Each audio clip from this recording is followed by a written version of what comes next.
एक बार दो साइंटिस्ट अपने एक सीक्रेट मिशन के लिए एक गांव में गए। उनका प्लान था चंद्रमा पर रॉकेट भेजकर वहां से कीमती हीरे लाना, लेकिन ये दोनों नहीं चाहते थे कि उनके इस प्लान के बारे में सरकार को पता चले। इसलिए उन्होंने शहर से दूर एक गांव के पास जंगल में अपनी एक लैब बनाई और अपने काम में जुट गए। एक दिन पास के गांव से एक भोलू नाम का आदमी जंगल की ओर घूमने जाता है और वहां उसने देखा कि जंगल के बीचों बीच किसी ने एक लैब बनाई है।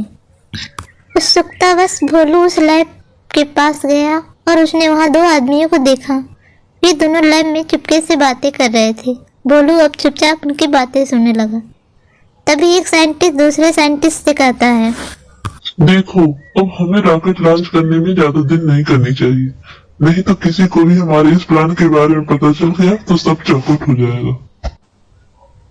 हाँ बॉस, तुम सही कहते हो। हम आज रात को इस रॉकेट को लॉन्च करने वाले हैं। अब तुम देखना, हम जल्दी ही मालामाल होने वाले हैं। भोलू उनकी बातें सुनकर चुपचाप वहां से निकलकर वापस गांव में आ जाता है और जाकर अपने दोस्त मंगू को वह सारी बात बता देता है। इस पर मंगू ने कहा, भोलू, ये तो तुम आज बहुत ही मजेदार बात बता रहे हो। चलो अब हम भी चुपके से जाकर उस रॉकेट में बैठ जाते हैं। हम भी वहां से खूब सारे हीरे अपने साथ ले आएंगे और इस तरह हम भी मालामाल हो जाएंगे। अब वे वापस जंगल में जाते हैं और चुपके से रॉकेट में बैठ जाते हैं। तभी एक साइंटिस्ट ने बटन दबाया और रॉकेट को लॉन्च कर दिया। थोड़ी देर बाद रॉकेट अंतरिक्ष में प्रवेश करता है। मंगू खिड़की से देखते हुए, अरे वो भोलू, देखो वो रही हमारी धरती, कितनी सुंदर दिखाई दे रही है। अरे वो चांद देखो, वो भी कितना बड़ा और चमकदार दिखाई देने लगा है। अरे अब हम चाँद के नजदीक जा रहे हैं। मंगू जल्दी से हेलमेट पहन लो, क्योंकि चाँद पे ऑक्सीजन नहीं होता ना। थोड़ी देर बाद रॉकेट चांद पर उतर जाता है। अब ये दोनों रॉकेट से बाहर निकले। वहां उन्होंने बहुत सारे हीरे जमीन पर बड़े देखे तो उनकी खुशी दुगनी हो गई। अब जल्दी जल्दी दोनों हीरे को उठाने लगे और एक बड़े से थैले में भरने लगे। तभी अचानक पास के एक गड्ढे से भयंकर गर्जना के साथ एक चुड़ैल बाहर आई और कहने लगी, कौन हो तुम और मेरे खजाने को हाथ लगाने की तुम्हें हिम्मत कैसे की? अब तुम दोनों मुझसे बच नहीं सकते। मैं तुम दोनों को पर्चा चढ़वा जाऊंगी। ये देखकर दोनों डर के मारे कांपने लगे और सारे हीरे वहीं छोड़कर भागे भागे वापस रॉकेट में बैठ गए। हे भगवान, हमें ये कैसी मुसीबत मोल ले ली। उन कमीने साइंटिस्टों को तो चाँद के हीरे तो नजर आ गए, लेकिन इतनी बड़ी चुड़ैल कैसे नजर नहीं आई। हाँ मंगू, हीरो के लालच में अभी हम दोनों उस चुड़ैल का निवाला बन जाते। दुआ करो अब जल्दी से वो साइंटिस्ट इस रॉकेट को धरती पर वापस बुला ले। अचानक साइंटिस्टों ने बटन दबाया और रॉकेट वापस पृथ्वी की ओर चल पड़ा। ये देखकर दोनों की जान में जान आई। थोड़ी देर में रॉकेट वापस धरती पर उतर गया। उधर वे दोनों साइंटिस्ट इसी बात का इंतजार कर रहे थे कि कब रॉकेट वापस धरती पर आए और साथ में हीरे भी लाए। जब उन्होंने रॉकेट का दरवाजा खोलकर देखा तो उनके होश उड़ गए। वहां पहले से ही दो आदमी बैठे हुए थे। दोनों ने कहा, हमें माफ कर दीजिए सर, हम खजाने के लालच में इस रॉकेट में बैठ गए थे और जब रॉकेट चाँद पर पहुंचा तो वहाँ हीरे के साथ एक भयानक चुड़ैल भी दिखाई दी। उसे देखकर हम सारे हीरे वहीं छोड़कर आए और जैसे तैसे जान बचाकर वापस आ पाए। साइंटिस्टों ने कहा, अच्छा, इसका मतलब हमारा अंदाजा सही था कि वहाँ हीरे का भंडार है, लेकिन अब हम तुम दोनों को तभी छोड़ेंगे जब तुम वापस जाकर हीरो को साथ लेकर आओगे। ये तुम क्या कर रहे हो साइंटिस्ट भाई? हम वहाँ से हीरे कभी नहीं ला सकते उस चुड़ैल के रहते। अब ये तुम्हारी परेशानी है, तुम कैसे भी करो बस हीरे लेकर ही वापस आना, ठीक है? ऐसा कहकर साइंटिस्ट उन दोनों को वापस रॉकेट में बैठा देते हैं और फिर बटन दबाकर रॉकेट को चांद की ओर रवाना कर देते हैं।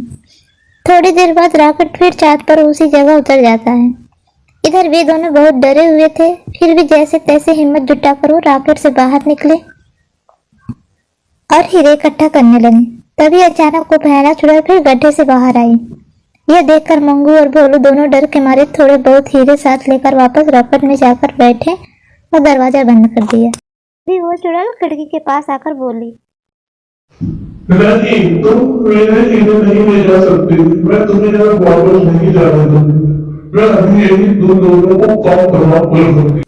तभी रॉकेट उड़ने लगता है, लेकिन ये क्या, अब वो चुड़ैल रॉकेट को पकड़कर इसके साथ उड़ने लगी। ये देखकर भोलू ने कहा,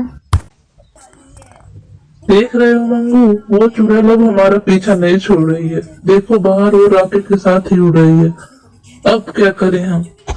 हाँ, लगता है ये चुड़ैल अब हमारे साथ ही धरती पर जाएगी। अगर ऐसा हुआ तो फिर ये हमें वहाँ मार डालेगी। अब क्या करें? तभी भोलू ने देखा कि रॉकेट में एक फोन भी है। उसने जल्दी से फोन घुमाया और उधर एक साइंटिस्ट बोला, क्या प्रॉब्लम है, तुमने हीरे लिए या नहीं?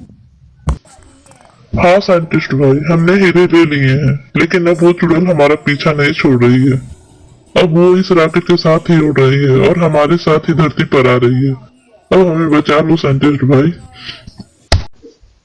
नहीं नहीं, अगर ऐसा है तो फिर हम तुम्हें वापस धरती पर नहीं आने दे सकते, नहीं तो वो चुड़ैल हमें भी जिंदा नहीं छोड़ेगी। ऐसा कहकर साइंटिस्ट ने रॉकेट को मंगल की तरफ मोड़ दिया। अब रॉकेट मंगल की ओर जाने लगा। थोड़ी देर बाद मंगू ने कहा, ये क्या बोलूं, अब हम धरती की तरफ नहीं मंगल की ओर जा रहे हैं। वो साइंटिस्ट नहीं चाहते कि हम उस चुड़ैल के साथ धरती पर वापस आए। हाँ भाई, और अब तो हमारी ऑक्सीजन भी लगातार कम होती जा रही है। हम तो बस वैसे भी अब मरने ही वाले हैं, तो क्यों ना इस चुड़ैल की बिरादरी में शामिल हो जाए।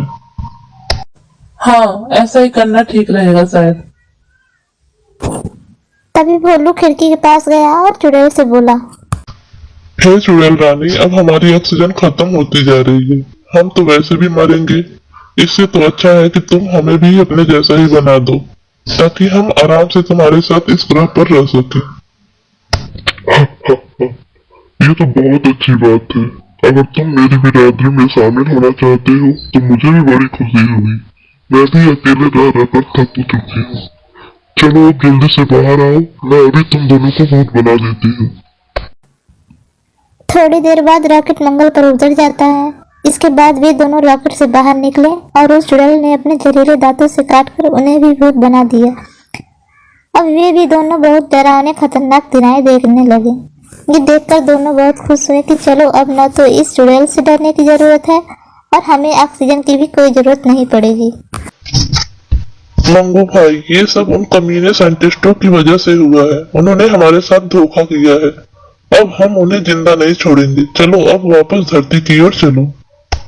लेकिन भाई, हमें रॉकेट थोड़ी चलाना आता है, तो फिर हम धरती पे कैसे जा पाएंगे?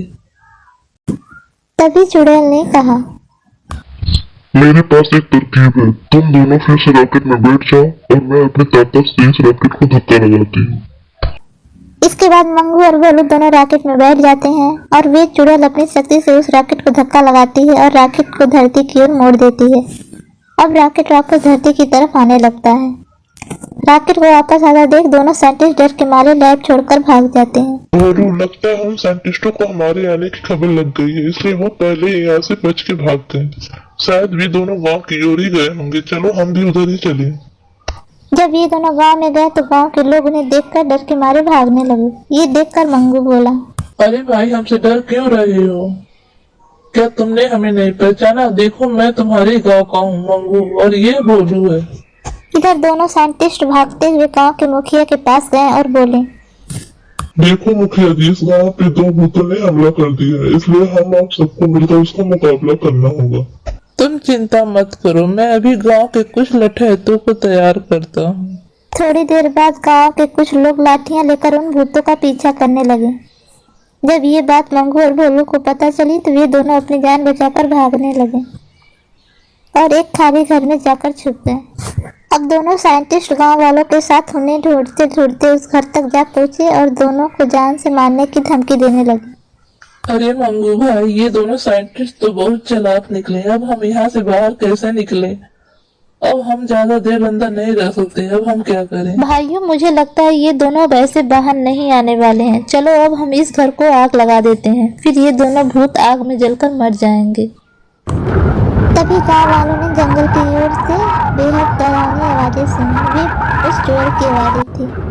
तभी चुड़ैल उसे घने जंगल से बाहर निकली और सीधे ही गांव वालों की तरफ गई। गांव वालों ने जब चुड़ैल को अपनी तरफ आते देखा तो वे सब फिर से अपनी जान बचाकर भागने लगे, लेकिन चुड़ैल ने उन दोनों साइंटिस्टों को पकड़ लिया और गर्दन मरोड़कर मार दिया। इस प्रकार इन दोनों साइंटिस्टों को अपने किए की सजा मिल चुकी।